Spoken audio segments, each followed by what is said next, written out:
Perfect. Hi, sorry about that. There were a few technical difficulties in terms of the stream, but everything seems to be back. I'm not quite sure at what point it cut out, but just to give you a bit of background as to what I do, I run Beth Shalom Records, and I've also been a touring musician, both down in Hampshire and across the UK, for about 8 years now.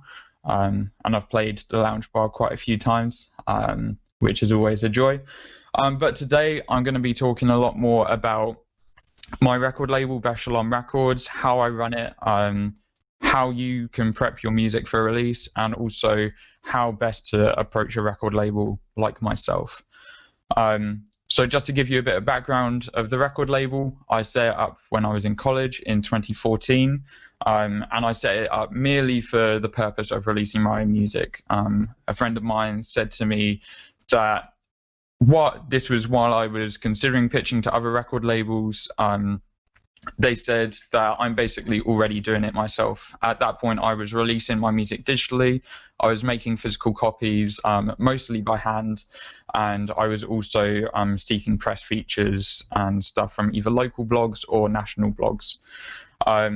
So in 2014, I decided to put a name to that, and I started releasing my music and also the music of people that I was producing in college and also some of my friends from the touring circuit. Leading up to this point, I have now released over 100 releases from between 40 and 50 artists. I can't quite remember an exact number. And that ranges across all different physical formats. We started doing CDs handmade by myself. Then we started doing cassette tapes and made our way through to like vinyl, and even now doing entire merch runs for bands as well. So a lot has changed since I first set it up, but a lot of the running is very similar to how I set it up in 2014. So one of the things that I have to consider when running a record label, and this will also apply to releasing your own music in some way, is for a record label, if you were to set one up, first you've got to consider what do you want to release ultimately. And I'm not just talking about genres. Also consider, do you want to be a digital only label? Do you want to only release physical formats and be more of a bespoke record label?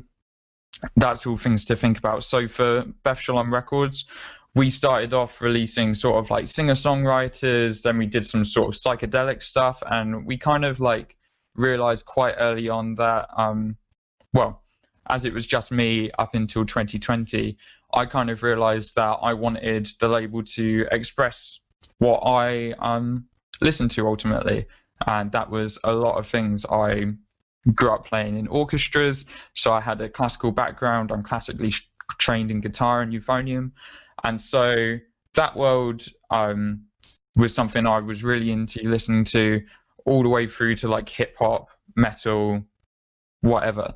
So at this point, we now operate as a genre fluid record label. So that's something that we had to think about quite carefully as to how we wanted to put ourselves across. We didn't want to just release this, release that. We kind of wanted to put a name to that. So we came up with the term genre fluid to reflect what we release via the record label.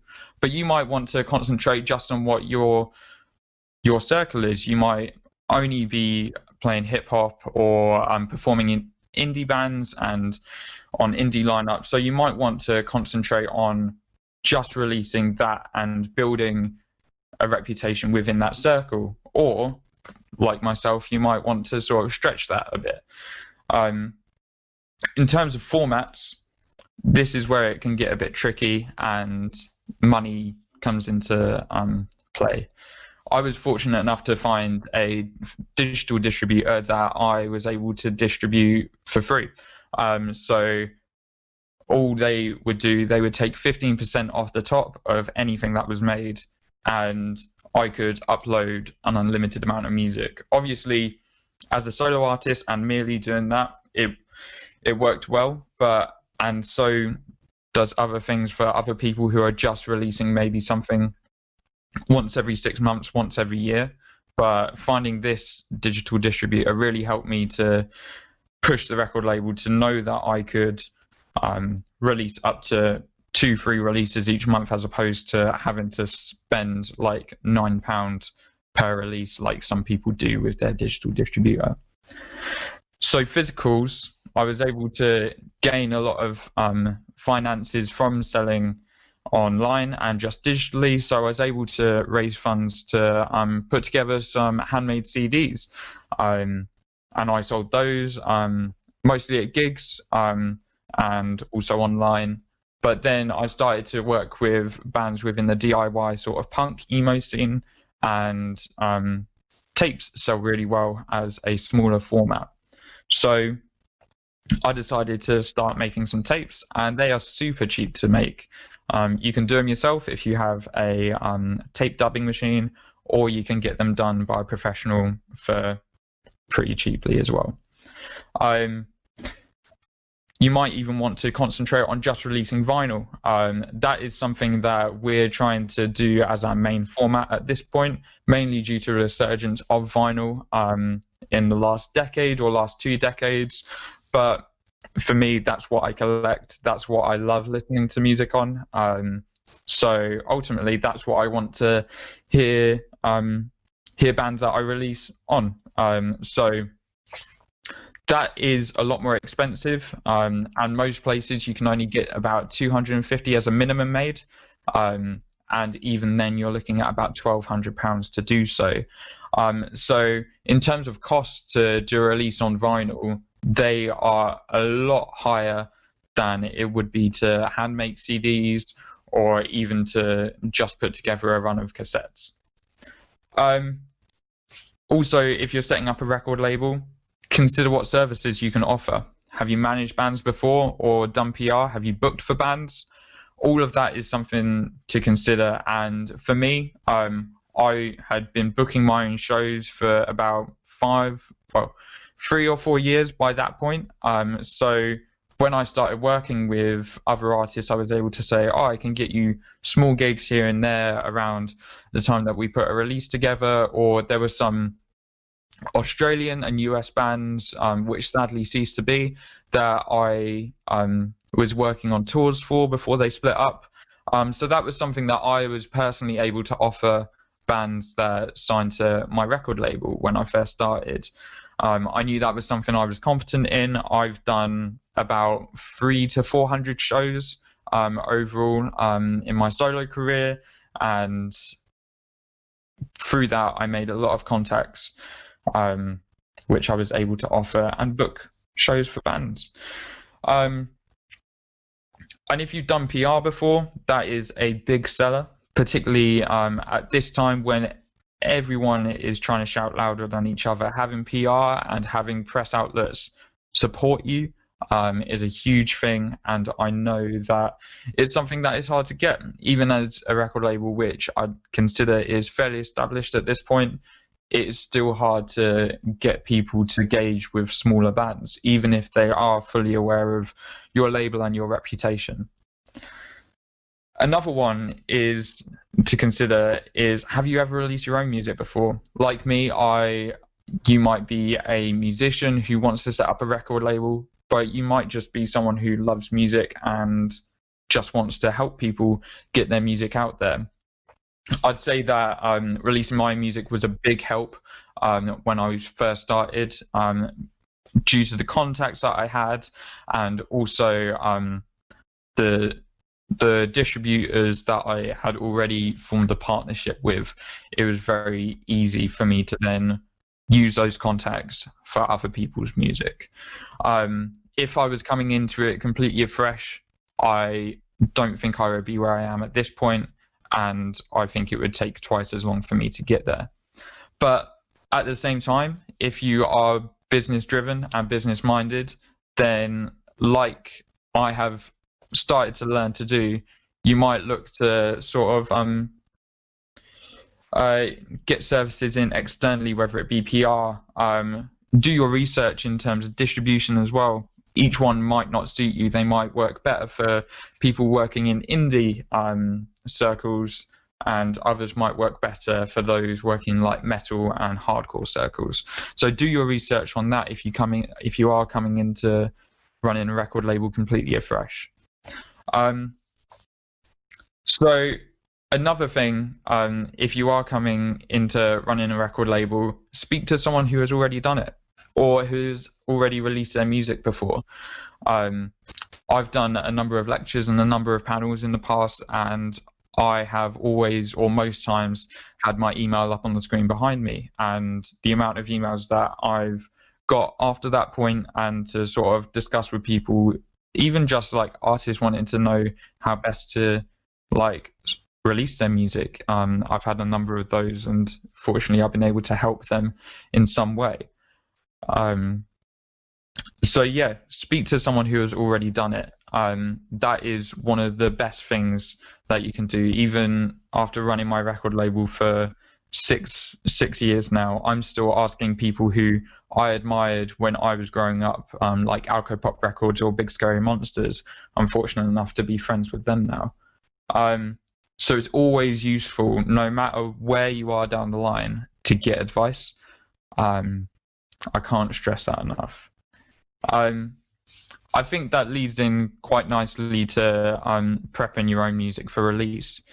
There are a lot of things that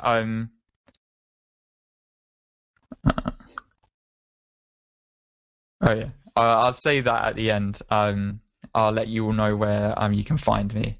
But yeah, when you're prepping your music for release, this is sort of like a checklist as to things that I'd say are really important, depending on the sort of route that you want to go.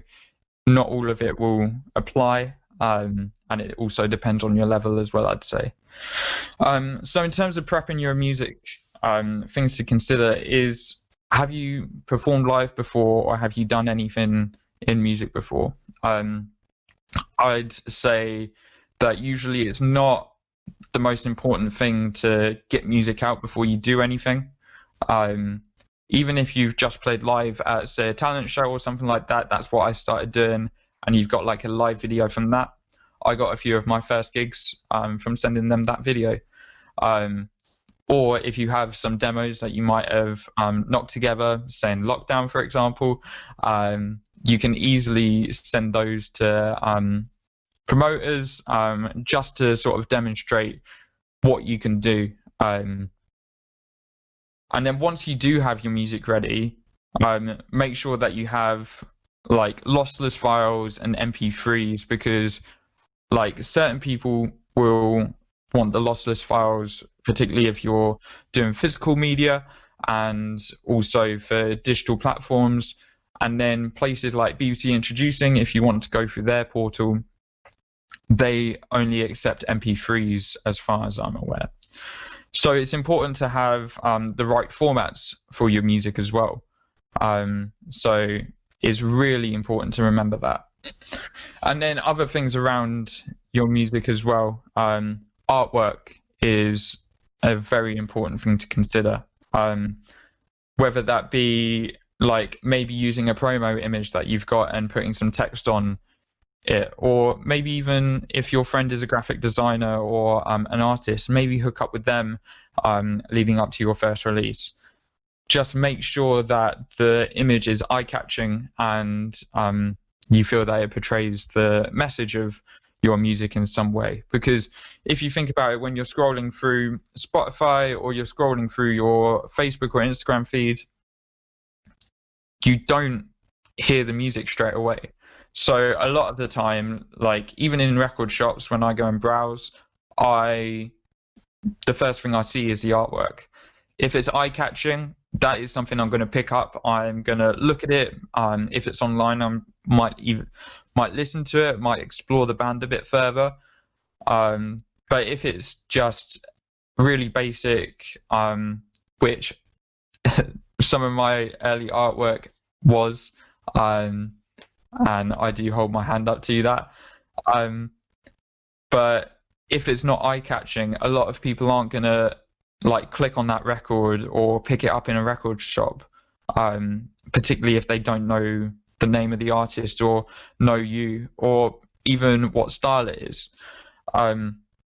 So it's really important to make sure that the artwork of the release portrays the sort of message that you want to put across in your music and is eye-catching enough that people will actually want to sit down and click a bit more to listen to it.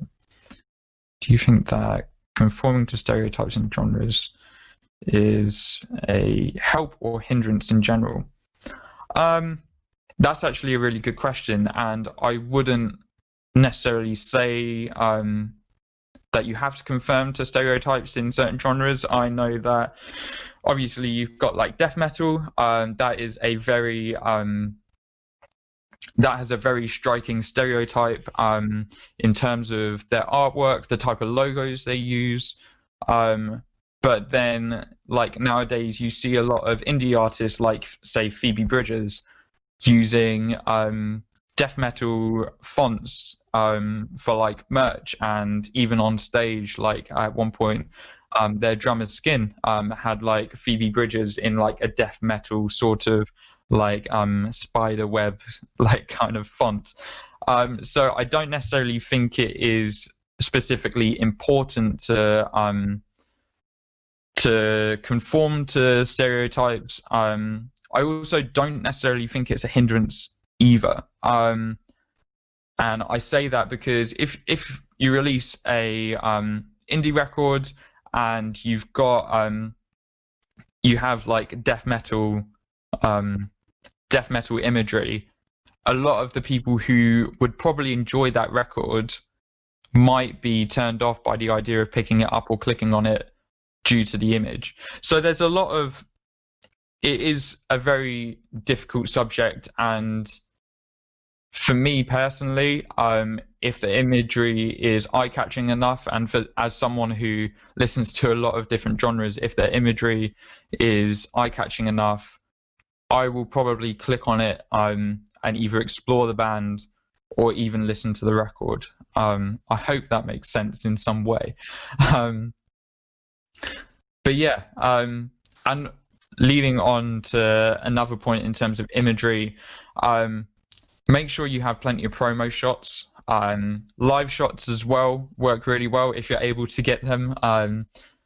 And just because that really helps in terms of like supporting yourself on social media, and also what you can use to support that release as well. I know Amy was saying about getting batches of stuff ready to post up online and scheduling certain things. So like if you do a photo shoot or you do a big show, maybe take some of those images and have like one come up once a week, is not necessarily uploading a whole album of one show, because people are just going to see the selection of the 6 images on Facebook when there could be 32 more or something like that.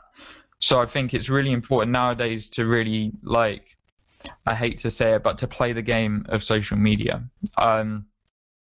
And it's probably really important to, if you got a chance or do get a chance, to go back and watch Ash's one from last week about marketing, and really like, just pushing yourself as a band outwards. So yeah, make sure that you have content, promo shots, live shots that you can use across social media.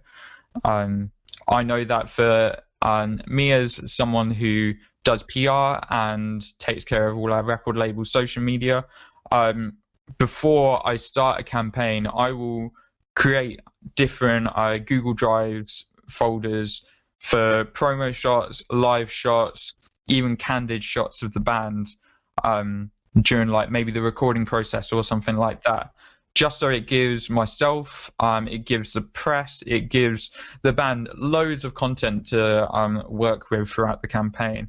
Because it might be that we just have a sale on that day and we want to use a picture not specifically from a certain band. So just having a candid shot of someone in the studio really helps with that. And if you manage to check out our Facebook and at any point, you'll see that for like the Bandcamp Friday post that we do, we've been using live shots of various bands that we work with, and then we have all the offers and the deals that we have over the top of that, and we tint every single one, so we have this clear like imagery linked to Bandcamp Friday, but we have these candid shots, our live shots from bands, and we wouldn't have those if they didn't supply them or they didn't chase them.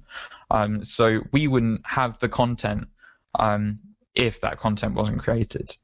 I'd also say that once you have your music ready, once you have your artwork and any content that you want, even music videos, once you have that already, work out ideally when you want to release it.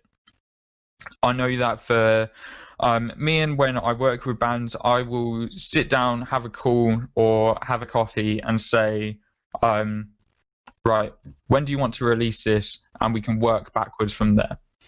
So, for example, I had a call with a band on Tuesday.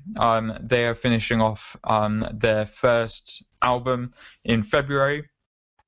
And we were talking like a couple of months ago, obviously before second lockdown or anything like that, about when they plan to get the record out. And their original thought was, we want to have it out around March time. Obviously, that has not happened, and particularly with their studio time having to be changed, that definitely can't happen now. So at this point, I told them, and we sort of discussed it, that it's best to prepare for a September release in 2021. And working back from there, we're able to say, right, the album comes out in September, and then we'll start the campaign in June. That allows us to release 3 singles leading up to that, and we can do a number of regional and local shows leading up to the release, and then we can hit the road for an October half-term tour to allow the record to sink in a bit. So being able to work out when you ideally would want to release your music, whether it be just a single or whether it be a larger body of work like an album, always try and have that in your mind and work backwards from there. If it's an EP or album, maybe consider a bit longer,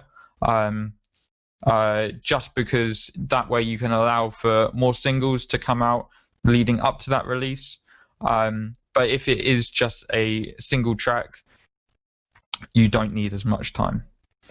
And also, if you're at a point or you are an artist which is gigging and performing live, once you have that aim date, I would say start thinking about where you might want to do some shows to support it. If you are a bit smaller and you're maybe on the open mic circuit or something like that, maybe look at some smaller promoters and see if you can get some opening slots. Or if you're a bit more established, maybe try and get some smaller headline shows or something like that. All of that is really good in supporting a release and really pushing that as far as you can. I know that a lot of people that I've spoken to when I've done lectures before are actually producing their own music. And that is great. That is something that I've been doing for a number of years, and it allows you to have a quicker turnaround of things. Instead of going into the studio for, say, 10 days to record a whole album, you could do it across a whole week if it's just you, and then you could have the mixes and masters a week later. Whereas if you're working with other people, you might not have those mixes until a month later, and then you might not have the masters for another month after that point. So, like, nowadays is a really good time to be making music, releasing music, and it allows you to be a bit more in control of everything you do.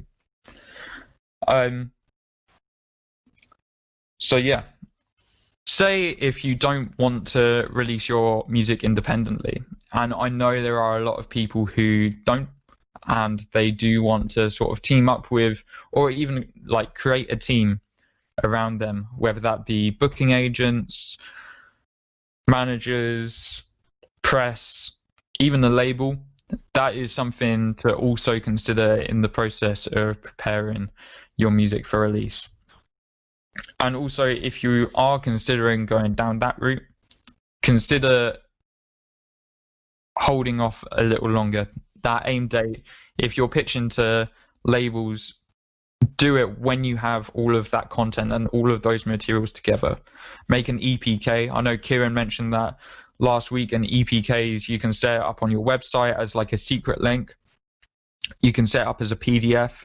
Not everyone likes attachments on their emails if they're an industry professional. So setting it up as a link really helps, and really easy to do as well. There's lots of tutorials online that I found when I was starting out. So do give that, just give that a go.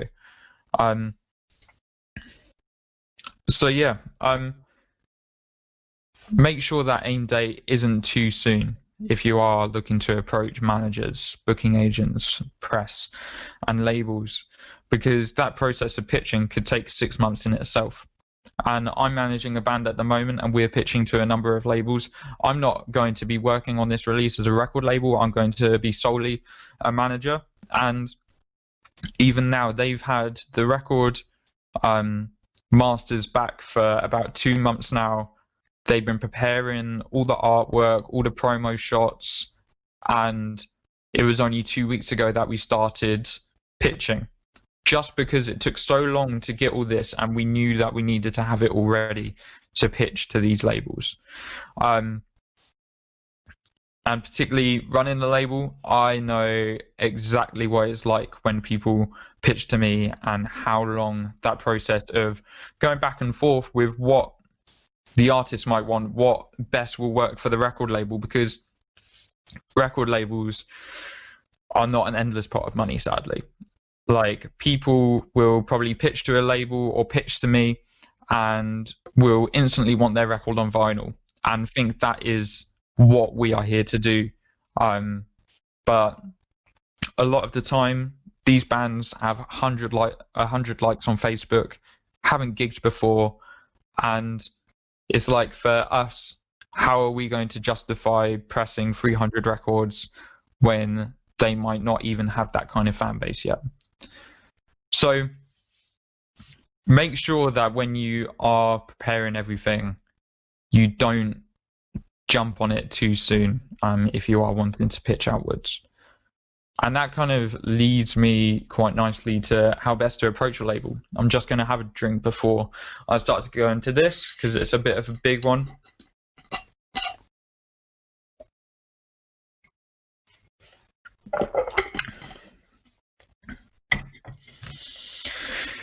So just to tell you a few things about when we get submissions, we have our email on Facebook, on our website, social medias. Anyone can email us. A lot of other record labels, they don't always have emails available. They might have just a contact form or something like that. So the best thing to do is really do your research. And that isn't just from a point of view of finding the contact or something like that, but even down to finding out the name of the person that runs that record label.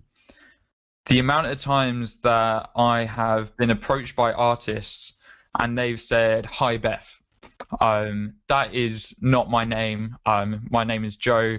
On our website, it says that Beth Shalom Records was founded by Joe Booley in 2014. It says that. As far as I'm aware, on our Facebook, my personal email is available on our website as well. And so it's not that difficult to work out that there is no one in as part of the label with the name Beth. And I think it would be quite egotistical if I was to name a record label after myself. So yeah, do your research with the email as to who you're going to contact, the person that you're going to speak to, and also the record label that you're pitching to as well. I know I mentioned earlier like about working in certain bubbles, and I like the fact that we've kind of got to a point where we are able to work with a variety of different artists and a variety of different styles, but not every record label is like that. So it's really important to also research what bands are on that record label. Are they all metal bands and you're a pop solo artist? Are they all indie bands and you're writing death metal?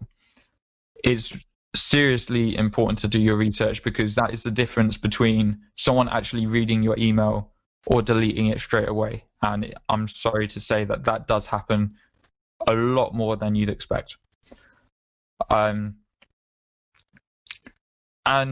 while you're doing your research, maybe look at bands that you're gigging with or would like to gig with, or shows that you've been to where you can see yourself on that lineup. Look at who they're working with. That is something that I am doing with bands that I manage. We are looking at various record labels of bands that they both sound like and also admire. And we are approaching those record labels that work with those artists. And in that, when we do send an email, we're able to say, we really admire the work that you've done, or the continuous and previous work that you've done with X, Y, and Z.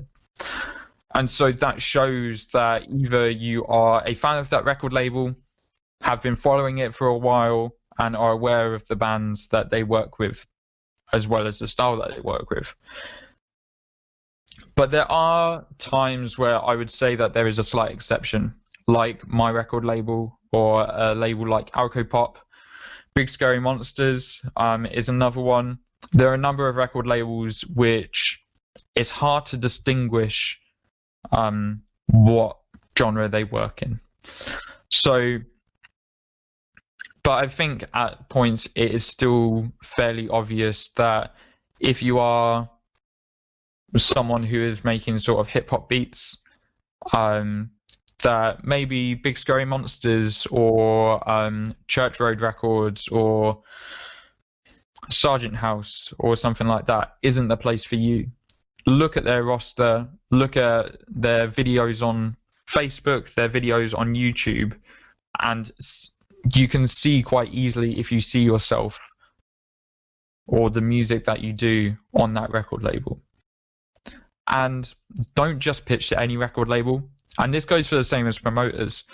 Much like I said about when you're researching and looking up which record labels to pitch to, do the exact same with promoters. Like for someone that runs shows in London, the amount of people that I get who they just won't fit on the bills or anything like that, and they just want a gig. Like a lot of the time, I will sort of keep them in the bank, and if I have a gig which might fit them, I might consider them for it.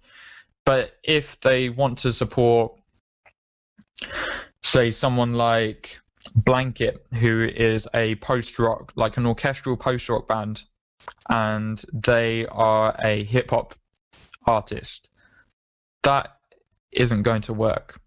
So much in the same way that you would research and pitch to record labels, make sure you do the same with promoters. That's just a little thing, but that's not necessarily connected to what I'm talking about today. So yeah, don't just pitch to any record label. I think that's one of the main things that you can get from what I'm trying to say about doing your research. Like, just because they have the word records or recordings at the end of their name doesn't mean that they will work with you or do what you want them to do.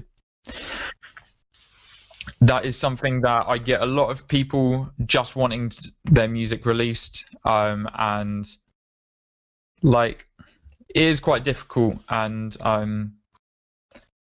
some of the music I genuinely don't listen to, as in I won't click on the links on their email because I know that they haven't done their research. They probably got my name wrong or something like that.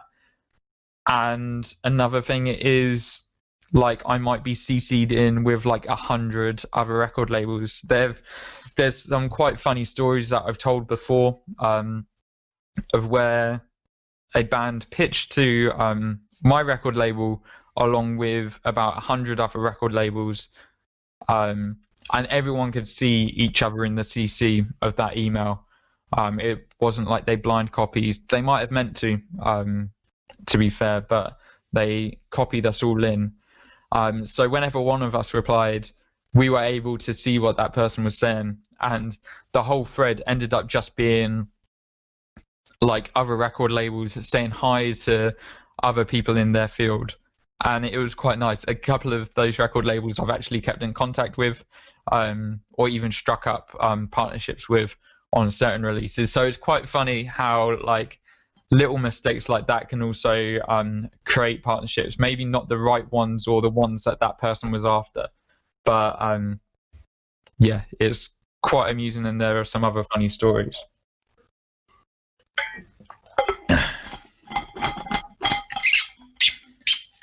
And yeah, as I said, try and look at other people that you gig with. Who do they work with? And even if like you're able to support someone that you admire, maybe like see if you can chat to their crew or something like that. Because who knows, the person who runs their record label might be there watching you. And yeah, at shows it is very important not to be like super egotistical. It's important to be super nice to everyone. Don't like make sure that like everyone leaves there remembering you for a good reason. And if the record label person is there, hopefully they will remember you too if you do come to contact them. And also try to pitch to everyone individually. One of the worst things, as I just mentioned, is seeing that you are CC'd in with 100 other record labels. Or there have been occasions where another record label, or where an email will be directed to another record label, but then I will be blind copied in to that. So you know that that artist has sent it to, on this occasion it was to Big Scary Monsters, and myself and also another person that runs a record label that I know, we were both blind copied into that email. So we both saw who that pitch was intended to be for, or who it was mainly aimed towards. And that kind of doesn't help if like one of those smaller labels does actually enjoy your music. It doesn't make us feel excited to potentially like chat to you more, or even like if we were to move forward and have a working relationship, which a lot of the times from those sort of interactions doesn't happen, if I'm completely honest.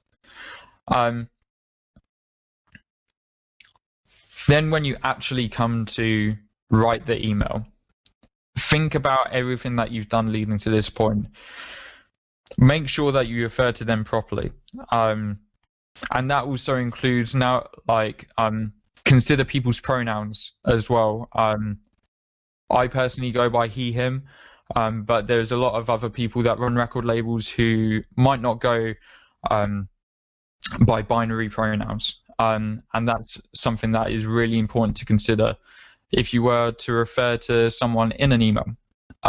So do your research in that sense as well, if those kind of resources and that kind of information is readily available. Make sure that you actually direct it to the right record label as well. There have been occasions where it has just been to me and it seems like they've individually pitched it, but then where it says we would really like to work with Beth Shalom Records, another record label name was in there. So you know that like people copy and paste emails. And so for me, like when I'm managing bands, I will make sure that like unless it's like for a tour or something, but for a tour I have like generic stuff that I will email out and copy and paste as like the terms, but then the rest of it will be individually written. But for when managing bands and pitching them to record labels, I will always, like, apart from links, I will always make sure that that email is individually written, individually pitched, and tailored to that person. Because I might know them and I might have a different kind of language with them. I might speak to them differently. And if you're pitching to a record label and it's your mate, like, if you feel that you can be slightly more informal, then like that's completely up to you. But I wouldn't say that if you've had, say if you're an acquaintance of a bigger record label, don't act that way with them. Always approach them with the utmost respect and as formal as you can be, as informative as you can be. We recently received probably one of the best pitches I've had for a number of years by a band that we have now signed, and that the pitch supports our reasoning for that. And we'd previously had a discussion about releasing their music for the last EP, but sadly we weren't able to due to other commitments. But instead of instantly going into sort of an informal thing, it was very formal, said about how we discussed previously working with them to see if we were interested in working on their second EP. And then they were able to detail every single thing that they do have coming up, that they're preparing for the release. Like at the moment, due to COVID, a lot of bands aren't able to rehearse and therefore can't do shows, or they can't even make music videos because maybe they can't link up with a videographer in like another part of the country. So like this band was able to detail all the things that they have to do before everything is ready for release. And that for me gave me a big insight as to when that record might be ready, or how much work there might be to go into it. And we were able to go into a conversation with the whole band, and yeah, it was just sort of very seamless. And by the end of that one conversation that we'd had, we all sort of decided that it was the best way to move forward in like forming a partnership. So like it's very important to make sure you are as clear as possible, you are as informative as possible, and you are as direct as you possibly can be as well when pitching to a record label. I've pretty much finished what I want to talk about today, but I'll just tell you a bit about what we've got coming up and where you can find us. And then if you have any questions, pop them in the chat. I've got it up on my screen, or they might get sent through anyway. So I run Beth Shalom Records, as I mentioned at the beginning. That is BETHSHALOM Records. You can find us on social media, on Facebook, Instagram, Twitter. We're also on YouTube, so we have a number of music videos up there. And you can find us on Bandcamp as well. We got loads of deals. We got loads of vinyl, tapes, t-shirts as well. And this year we were also able to become carbon neutral. Particularly while I was furloughed, I made a point of really concentrating on how we deal with sustainability within our business. And that was down to the suppliers that we use for pressing our records and making our tapes. And when I say tapes, you might think, oh, that's a plastic product. But it's also to consider how suppliers like dispose of their waste. Do they reuse them, or do they like send it off to a factory to be used as like shoe soles, like one of our suppliers does? And like minimizing the waste as much as possible is also a good way to be sustainable. And also when we're making merch is to like consider the brands that we're using and printing onto. Is that brand ethical? Do they pay their workers enough? Are they made in sweatshops? Which sadly a lot of the merch that like bands like do do make are just because it's the cheapest thing. So for a smaller band, they're going to try and get Gildan Softs or Gildan Heavies and print like 50 t-shirts for 180 quid, but they're not ethical and they're not sustainable.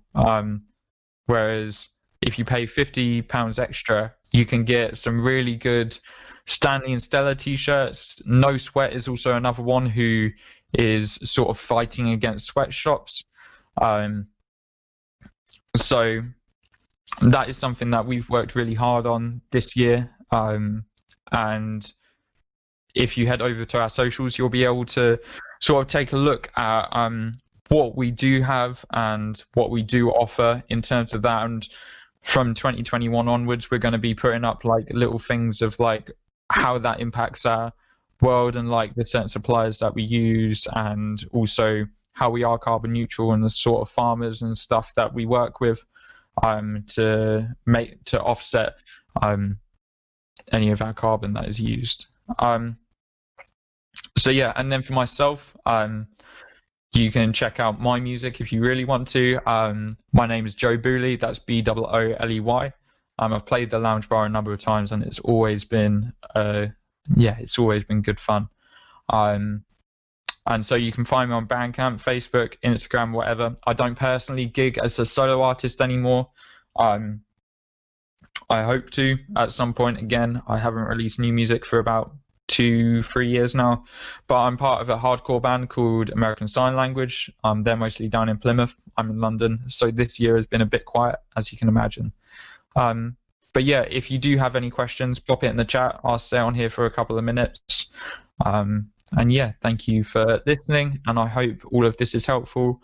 And even if you are just catching me at the end of this, feel free to go back to the beginning.